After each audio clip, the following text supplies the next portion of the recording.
I really thought, I really wish I would have recorded what I did, but I was going to document it. So I just got my food, and as I got this food, this dude walked out, and he looked delightful. I mean, just nice. He had on Tim's and a hat, and he had like this cute, he was like sort of big. He looked like what we looking for.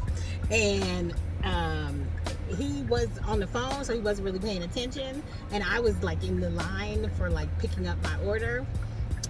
So when he got out, and then I drove by his car, he was getting in his car, and I'm in my car. When I drove by his car, I thought to myself, like, maybe you should just like pop your head out the window and say, hey, how are you doing? Like, you know, hey, hi. I was just like, how old is he? Right? Because, you know, make sure we're not, yeah, we're not doing anything unacceptable. I was like, how old is he?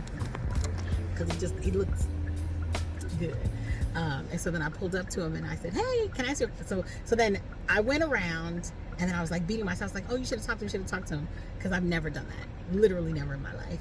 And then as I was coming back, and then I said, you know what, fuck it, I'm gonna turn around and force myself to do it. I was thinking about that girl who does the rejections or whatever. So I went back around, and then as he was coming out, I was coming back in, and so then I like put my hand out the window to like wave for him, and then he like rolled down the window, and I was like, please, I know this is weird. I said, but how old are you? And then he said he was like 38. And then I said, oh, okay. I said, are you single? And he was like, oh, no. And I was like, okay, you just were very handsome, so you have a nice day. And then I just sent him on his way, and it was fine. I feel perfectly fine.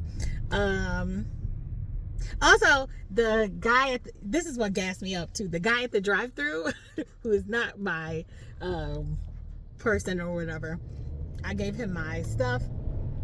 I told the order. He's like, as he gave my food, he's like, just so you know, you're really, really pretty.